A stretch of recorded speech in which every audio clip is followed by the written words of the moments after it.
Студиябыздын бүгүнкү коногу Камчыбек Ташиев болмокчу. Камчыбек мырза, студиябызга кош келиңиз. Сау. Айтсаңыз, ушул акыркы учурда саясатта же мамлекеттик кызматта көрүнбөй калдыңыз. Деги кайда эмне жумуш менен алектендиңиз? Негизинен биз ар дайым эле ушу саясаттабыз, бирок ошол эле мезгилде мамлекеттик кызматта эмесмин. Кээде адам ушундай болот да, таарынганыңды унчукпагандык менен билдиресиң да. Макул, стабилдүүлүк болсун, тынчтык болсун. Биз унчукпай отурабыз мына. Унчукпай отурабыз, кой стабилдүүлүк болсун, кой тынчтык болсун. Кой мына азыр келгендер жакшы иштейт экен, булар сонун ишти кылат экен деп. Кыла алышпады го. Муну биз ачык айтышыбыз керек. Ачык мамлекетте элге ачык айтышыбыз керек. Бүгүнкү иштеп аткан бийликтин результаты жакшы болгон жок. Мындан ары мындай бир өнүгүп кетишине, мындай ишеним болбогондой пикирди айтып атасыз да. Ушул учурдагы президент болуп келишине сиздин дагы таасириңиз чоң болду эле. Анан сиз кандай үмүттөрдү күттүңүз эле? Алар менен кантип кызматташууга бардыңыз эле деген. Биз мындайда ар бир адам үмүт менен жашайт да. Үмүт менен жашайт. Эртеңки күндүн үмүтү менен жашайбыз да. Эгерде бир депутатты шайлаганда деле, президентти шайлаганда деле биз үмүт кылабыз да. Ушул адам жакшы иштеп берет. Ушул адам бир элге, журтка, мамлекетке пайдасын тийгизет. Керек болсо мен ушинтип ойлогон элем да. Мына мен ачык айтканда, ачык сүйлөйүн, мен ушинтип ойлогон элем да. Буюрса бизден ошол президентибиз келип президент болсо, мамлекетибиз оңолуп, мамлекетибиз туура жолго түшүп, тез эле өзгөрүп кетебиз деген ишенич менде болгон. Бул ишенич чын айтканда азыр деле бул ишенич кетип калды деп мындай айтышым болбойт. Кайсыл бир деңгээлде ошол ишеничтер дагы деле бар. Но бирок ишеничтер азайып атат да. Азайып атат да. Себеби ишеничтин бардыгы жөндөн жөн сөз менен боло бербеш керек. Бул бардыгы результат менен, жыйынтык менен байланышыш керек да. Укам баскы сенчу. Мен укам баскы onun için akça tapaya da. Erişte çukap dursunca buldağı. Assalamu alaikum, урматтуу кыргыз элим, мен Кубанычбек кызы Кымбат. Мындан алдында сиздерден жардам сурап кайрылган элем. Уулум Мухаммад 5 жашта, азыр баса албайт. Ушу жол кырсыгынан улам ушундай абалга түшүп калган. Мындан алдын 3 жол операция болгон башында. Азыркы учурда башында аппарат менен жашап жатат. Сиздерден суранарым, ушу баламдын операциясына жардам берип кетиңиздерди өтүнөм. Берген жардамыңыздарды алып атабыз, Аллах разы болсун барыңыздардан. Көптү көрсө көл болот дейт, ушу баламды басып кетүүсүнө себепкер болуңуздар. Балам да бутуна туруп, өз алдынча мектепке барып, өз алдынча ойношун каалайм, мен баламды көрүп жүрөгүм ооруйт. Бизге азыркы учурда $45,000 акча каражаты керектөлүүдө, бизде андай сумма жоктугунан улам аргасыздан кайрымдуу кыргыз эли менен жардам сурап кайрылып жатам. Бизге кайрымдуулук кылам деген инсандарга өзүмдүн атымда банк ачылган. 3197 Кымбат К деп чыгат. Ошо Россия өлкөсүнөн котором дегендерге Сбербанк 3097 Нурбек деп чыгат. Ал дагы өзүмө караштуу. Аллах таалам баарыңыздардан разы болсун. Берген жардамыңыздарды алып жатабыз. Тинькофф жок. Бүгүнкү күнгө чейин Аллага миң калла шүгүр, мен ушул тагдырыма ыраазымын. Бир дагы мамлекеттик бир сотук жерди мамлекеттен кызматымдан кыянаттуулук кылып пайдаланып, же жеңил желпи кылып тааныштарым аркылуу, башкалар аркылуу алган жокмун, сатып алган жокмун. Эгерде мен жерлерди сатып алсам, бизнестерди кылсам, толку жеке адамдардан гана, коммерциялык негизде гана, бизнес негизде гана жасап келдим. Дагы айта турган жерим, мына мамлекеттин мал мүлкү тонолду, сатылды. Бир кирпичти мамлекеттен приватизация кылган жокмун. Мен бир жагынан ушул тагдырыма ыраазымын. Рахматымды айтамын. Бул мен ата-энемден берген тарбиясы. Мындан ары да ошондой кылам. Мен өткөндө эле айттым эле бир телевидениеге. Азыр дагы айтып коеюн. Мен бала чакама дагы айтамын. Бирөөнүн байлыгына көз артпастан, айрыкча элдин, мамлекеттин байлыгына көз артпастан, ошо элдин, мамлекеттин байлыгын топтогонго, көбөйткөнгө, жашаган коомуңдун күчтүү болгонуна салым кош деп айтам. Аны талап тонобостон. Себеби жеке адамга бар нерсе жетет.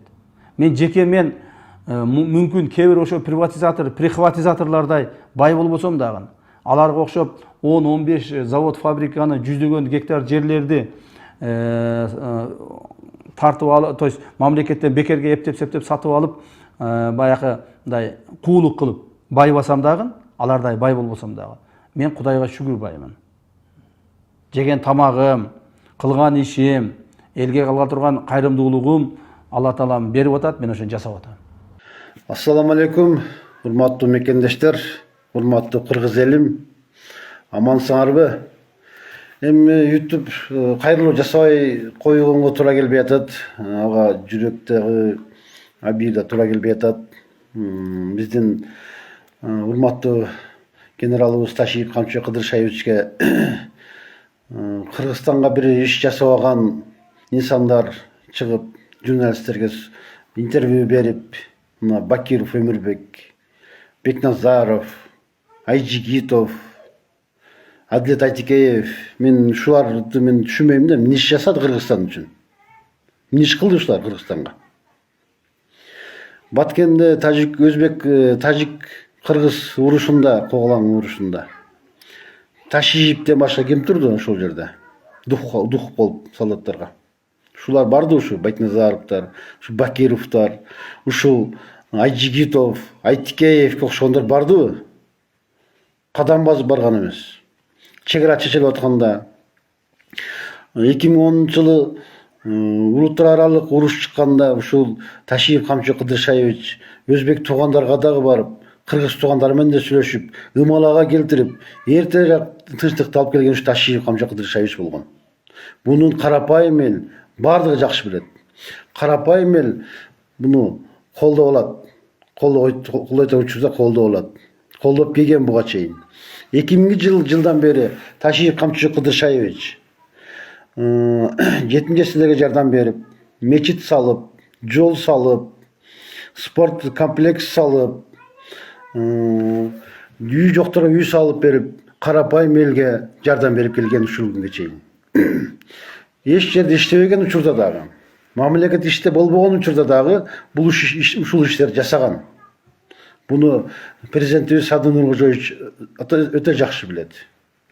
Мен ушу Садыр Нуркожоевич менен Камчыбек Ташиевичти 2010-жылы Аксыга барганда Ата-Журт мекенчилик партиясы менен мен ушул эки инсанды жүрөгүм менен колдогом, азырга чейин колдойм да. 2010 Ата-Журт болду, 2015 Республика Ата-Журт болду, 2020 мекенчилик болду. 2021 президенттикке барды Садыр Нуркожоевич, ошону колдодук. Мен эч бир жакка болбостон ушул күнгө чейин ушул эки инсанды колдоп келем да. Анан кийин президентибиз Садыр Нуркожоевичке кайрылат элем да. Ушундагы Бекназаровго окшогон, Айжигитовго окшогон, Бакировго окшогон, Айтикеевге окшогондорго ушул Камчы Кыдыршаевич деп силетип, ушу коомчулукка жаман көрсөтүп, ушу сөздөрдү сүйлөп атат. Ушуларга бир чара көрүп койсоңуз жакшы болот эле. Бирок карапайым эл алардын сөзүнө ишенбейт. Аларды билебиз биз. Бардыгын ушу каралып аткандар бардыгы кимдер бул? Миллионерлер, баягы коррупционерлер, бийликтен кеткендер ушу Ташиев аркылуу. Ушулар каралатып, жаман көрсөтүп элге. Ташиевдин кылган кызматы өтө чоң.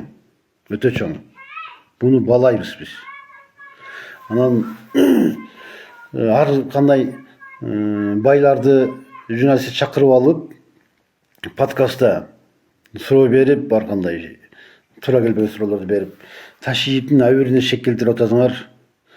Кудай бар. Кудай бар. Ал эртеңки күнү Ташиев дагы ушундай азыр кара булут айланып турат Ташиевтерге. Ташиевтерден дагы неме кетет? Булут кетет, кара булут.